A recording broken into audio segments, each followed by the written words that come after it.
अस्सलामुअलैकुम रहमतुल्लाहि वबरकातु। N24 Jintur news में आपका इस्तकबाल है। आज 11 मार्च 2026 रमज़ान के मुबारक मौके पर भारतीय मराठी पत्रकार संघ की ओर से आज पत्रकार भवन में इफ्तार पार्टी का प्रोग्राम रखा गया था। इस पार्टी में काफ़ी तादाद में राजकीय, शैक्षणिक, वकील, डॉक्टर, व्यापारी इन सभी ने शिरकत फरमाई। आइए देखते हैं एकता के प्रतीक क्या कहा उन्होंने। उनकी खास मुलाकात जिंतूर के नगर अध्यक्ष और वकील साहब, इन्होंने अच्छी बात कही, सुनिए जरा। आयोजित केला आणि खरोखरच आपल्या जिंतूर शहराचं हिंदू आणि मुस्लिम सर्व जातीचा आपल्या आपसामध्ये सलोखा राहावा आणि शांतिप्रिय असं वातावरण राहावं या निमित्ताने आज हा अत्यंत असा भव्य दिव्य उपक्रम या ठिकाणी दरवर्षीप्रमाणे पत्रकार बांधव वापरतात।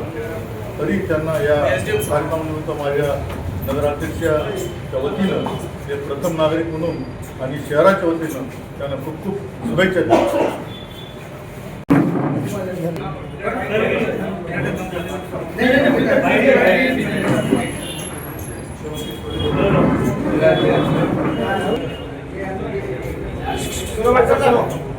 मुस्लिम समाजाच्या शुभेच्छा। अत्यंत उपवास करून म्हणजे कडक उपवास करून ज्या पद्धतीमध्ये समाज आणि त्यांच्यासोबत राहण्यासाठी खरंच कशा पद्धतीने त्या समाजाची चालीरीती आहेत ह्या सर्व समजण्यासाठी आणि मानवतेच्या संवेदना या अनुषंगाने जाणवतात की आज जिंतूर तालुका पत्रकार संघ नियमित दरवर्षी ह्या रमजानच्या निमित्ताने कार्यक्रम आयोजित करून इफ्तारचा कार्यक्रम आयोजित करून प्रत्येक समाजाच्या माणसाला इथे बोलावून या इफ्तार पार्टीच्या मध्ये सहभागी होण्यासाठी आवाहन करतात। खरोखरच ही एक गर्वाची गोष्ट आहे। डॉक्टर साहेबांनी सांगितल्याप्रमाणे समाजामध्ये एकोपा असायला हे सणवार फार महत्त्वपूर्ण असतात आणि या सणवाराचं महत्त्व निश्चितपणे ह्या रूपाने दिसून येतं।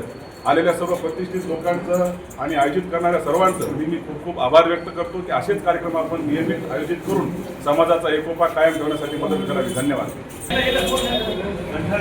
आजचा इफ्तार पार्टी आयोजित केलेली आहे। यामध्ये सर्व राजकीय पक्ष असतील आणि सर्व प्रशासकीय अधिकारी, कर्मचारी असतील यांनाही देखील आपण बोलवलं।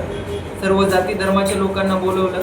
यातून एक संदेश असा दिला की मानवतेचा एक संदेश दिला आणि या जिंतूर सारख्या शहरामध्ये शांतता राहावी आणि एकोपा राहावा आणि या जिंतूर शहराची प्रगती व्हावी हा निश्चितच आपला हा हेतू आहे आणि यासाठी मी ज्यांनी जे आयोजक आहेत त्यांनाही शुभेच्छा देतो। धन्यवाद।